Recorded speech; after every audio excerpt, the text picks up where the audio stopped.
sin, separated from my wife, having a sexual relationship with another female, and my life was yet again completely unmanageable. I suppose in order to understand how I got to this point, I have to start in the beginning. Hello, my name is Jerry. I am a grateful believer in Jesus who celebrates recovery from drugs, alcohol, porn, and the mindset of ever thinking I would be better off without my wife. And today, I struggle at times with keeping my flesh under submission. What's up, guys? I am a born-again, Holy Spirit-filled believer who battled drug and alcohol addiction for 17 years. But as I write this up-to-date testimony, I believe God is directing this to be more about Him and my marriage, but we still cannot get to that without starting with me being 5 years into a meth addiction when I would meet the woman who today is my wife, my accountability partner, my best friend, and my person. I did not know anything about her other than she was hot as fire, and she did not know anything about me other than I was a horrible drunk. So we did what all sensible people do, and 2 months after we met, we got married. She was already pregnant, and she had already had a little blue-eyed, curly, blonde-haired girl who became my stepdaughter, and she had no idea she was marrying a meth addict who was also addicted to porn. I was high the day we got married. Looking back with who I am today, it is very funny to me that the first disagreement we ever had was over God and if I believed in Him.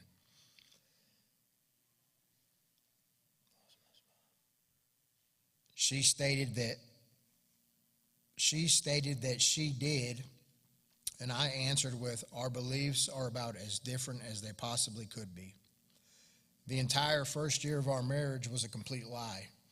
She had no idea I was getting high like I was, and I was lying to myself saying that when the baby was born,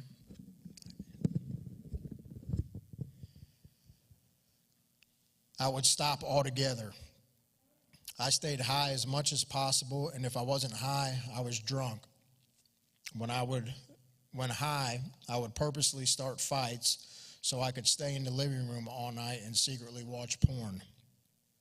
Whatever a good husband, whatever a good man was, it wasn't me. What I was, though, was I was a liar, and I was a manipulator, and I was a drug addict, and I was pretty good at it because it is all I had ever knew. On July 27th, which would become a very important day in my life, of 2014, Stephanie would go into labor, and in the early morning of July 28th, we would welcome Malachi into this world. These are supposed to be precious moments in life, but I had been up for 3 days. I had the dope man meet me at the hospital, and again, as soon as we got home, so much for quitting when the baby was born. I am now 28 years old, supposed to be a husband to Stephanie, and supposed to be a dad to Peyton, Azaria, and Malachi, but my addiction of meth became before every one of them. In November of 2014, I would get physical with Stephanie for the first time. Coming down and drinking, I would slam her into the ground. She would call the cops, and I ran to a friend's house. We would separate for the first time after this, and during the separation, I would come clean about my addiction to meth, promising if she would take me back, that I would quit using. She would take me back, and I would do well for a few weeks until January 1st, 2015, when my mama passed away. My mama was the glue that held my family together, and I had never experienced hurt and pain like I did when she died. Not knowing how to process these feelings, I did the only thing I knew to do and started getting high again. A month later, I would have Stephanie getting high with me, and for the next 5 months, our life would be complete insanity. Selling meth in order to constantly use, stay up for a week, get into a fight, sleep for 2 days, wake up, start all over again. We were always pawning the kids off to my mom and her mom. We would eventually get evicted from our apartment, and end up staying with a friend one day, and end up staying with a friend when one day, going to make a deal, the police would come there with a court order to take our kids from us. My mother-in-law and sister-in-law had deemed us as unfit parents, which of course we was. And I was so gone and out of touch with any kind of feelings, we gave them the kids, and I got into the car to go make a deal. I was completely detached from having any feelings at this point. Stephanie, however, wanted to quit using it, and I did not, which led to an argument one night that ended with me getting physical for the final time. This would be the final straw for her, and she would leave me. I never understood how things got so out of control those 5 months until my dad told me one day, he said, "Son, you dragged her into the pit that you had been digging for 17 years, right into the very end of it." The hardest step for me has always been step one, realizing I had a problem and that my life was unmanageable. I lived under the lie that everyone was out to get me and I was fine. They needed to leave me alone and let me live my life. I could stop using whenever I wanted to. I just didn't want to quit. I had accepted the lie that if there was a God, he did not care about me and I would be a drug addict forever. I'm going to go off topic real quick. There's a phrase that says once an addict, always an addict. Can we just blow that away, because that is not true? When you meet Jesus, you're a new creation. You're no longer a drug addict. It was once I came to the realization that I truly had a problem that I was able to think, okay, maybe I do need help. I ended up going to detox, and on my second night there, which was August 2nd, 2015, I got down on my hands and knees for the first time in my life, and I cried out to God. I literally told him word for word, "I do not know if you are real or not, but if you are, here I am. If you will change me, I will do whatever you want." Psalm chapter 107, verses 13 and 14 says, "Then they cried out to the Lord in their trouble. He saved them of their distress. He brought them out of darkness and the shadow of death and broke their chains to pieces." I did not realize in that moment what had happened, but that was me surrendering my will for God's will in my life. My sobriety date is July 27th, 2015, a day before Malachi would turn 1. I found myself wanting to read the Bible. Nobody had to tell me I should, because nobody had knew what happened to me anyways. But I had a desire in me that I had never had before. Upon leaving rehab, my wife would come back to me believing and being able to visibly see that there was a change in me.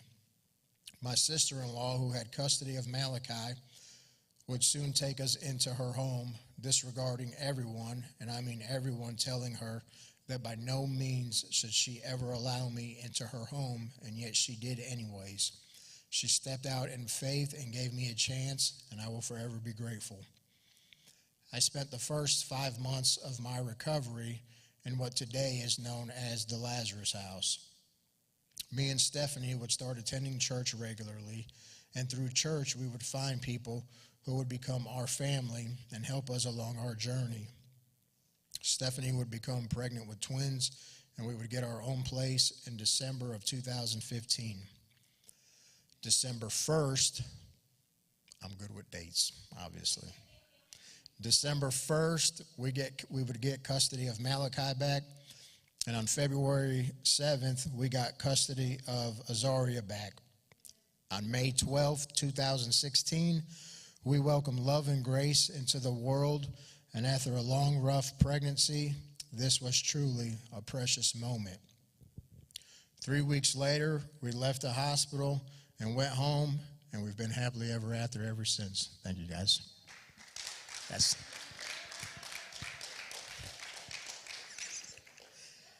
Well, okay.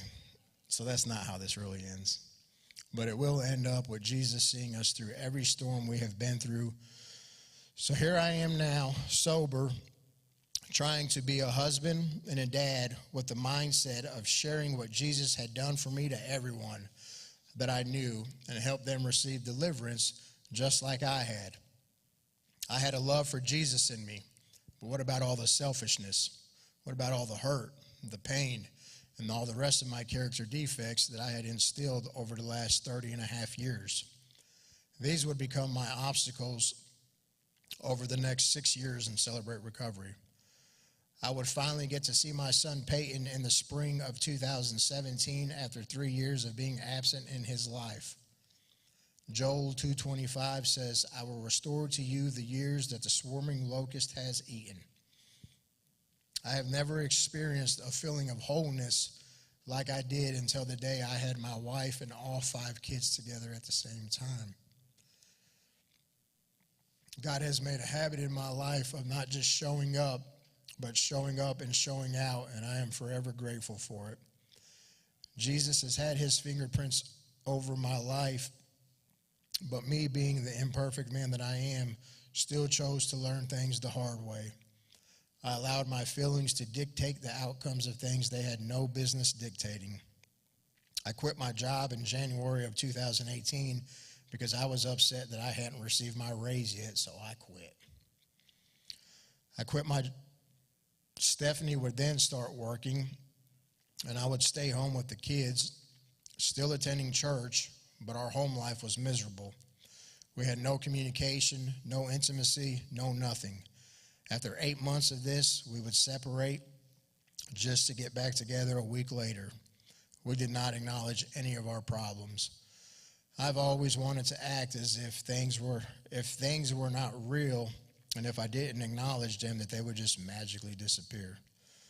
Well, they didn't. And a year later, we separated again. This time was different, though, because I thought we were truly done and divorce was inevitable. I would spend this time separated from church, separated from Celebrate Recovery, separated from my friends, but most importantly, separated from Jesus. I would end up in a sexual relationship, knowing fully that it was sin, but I was so lost that I allowed this to go on for several months. On a Sunday night, I would go to a revival service here at church, and the preacher called me up and prophesied over me, my marriage, and my kids. I would call Stephanie that night, and she would come back, and 2 weeks later, she would leave again because we still viewed each other as the enemy. Insanity is doing the same thing over and over again, expecting what? One night in prayer, my life and my perspective would be forever changed when God told me, it's time you stop fighting against her and start fighting for her. That moment changed my life because I have never viewed her as the enemy since.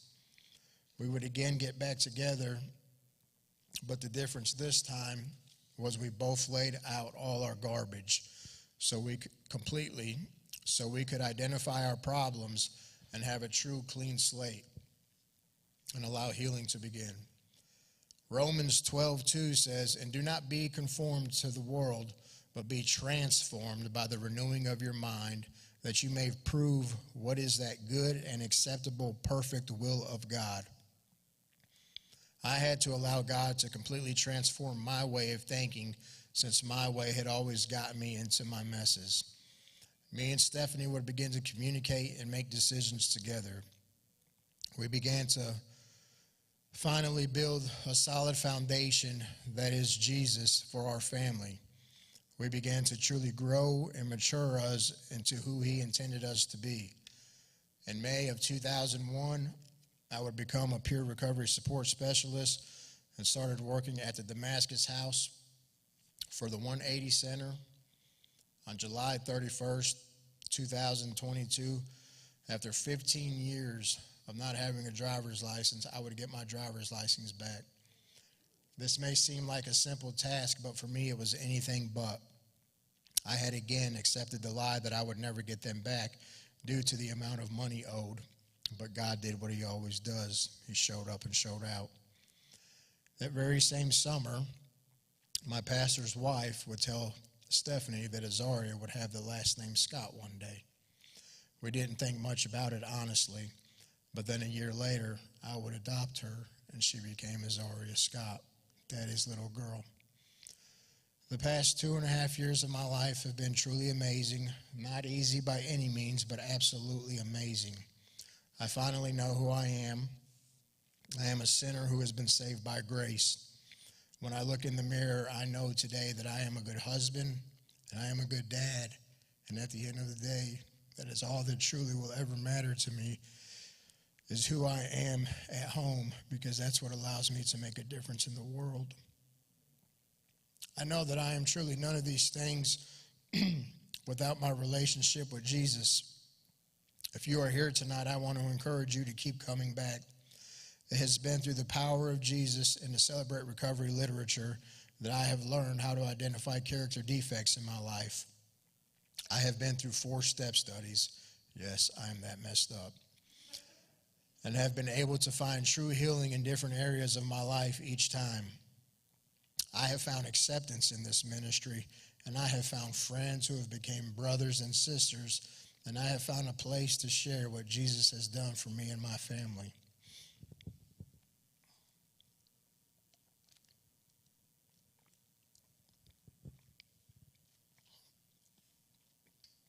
I want to close with this. As I look back at my life, I used to always find the bad. Today I choose to see the good. I have an amazing wife who truly loves me, and I acknowledge that it's not always easy. She got me at my worst, and today she gets me at my best. I have 5 kids who are healthy and full of life. I have a mom who has always been there for me in my troubles, no matter what. I have the very best mama and bubba a kid could ever ask for. They say if you make one true friend in life,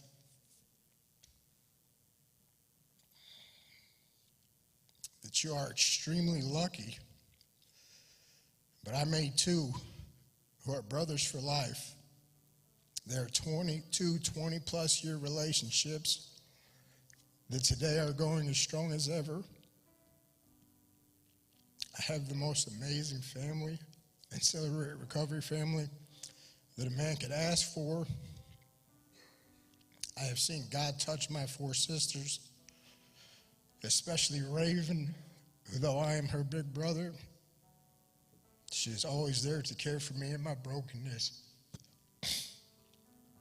We have a song that we sing a lot. It says, you take what the enemy meant for evil and you turn it for good. The enemy meant to kill me with addiction. And today God uses that to make me a living, allows me to make a living, and encourages others with my story. The enemy meant to destroy my marriage, and today God uses it to show his true power of transformation.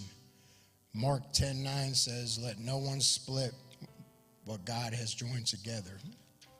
Thank you for letting me share.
Thank you.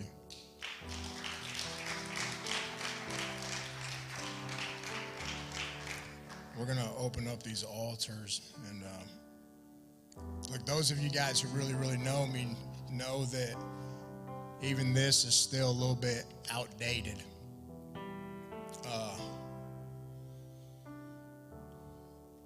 I just been thinking today about how I wanted to do this altar call.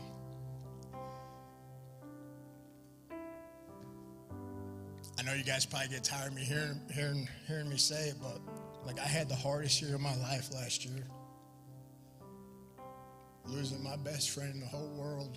You know, I said I had 2 friendships of 20 plus years, and those dudes are my brothers. And one of them died last year. And I like what I saw in a movie one time. There's a guy was talking about his wife, and he said, "We're still married. We're just in different time zones." And he's still my best friend. And I know where he's at, and I know I'll see him again. And you know, I became the pastor of this ministry on January 3rd. And it was 3 days later, on January 6th, that he tragically died.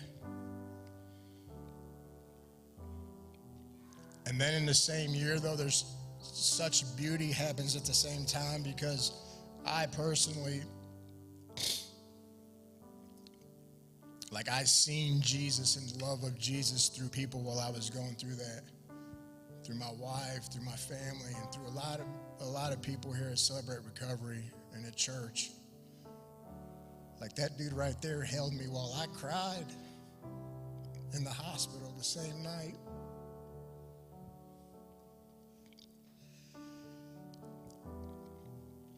And my wife starts school last year. And now she's like 13 days from finishing.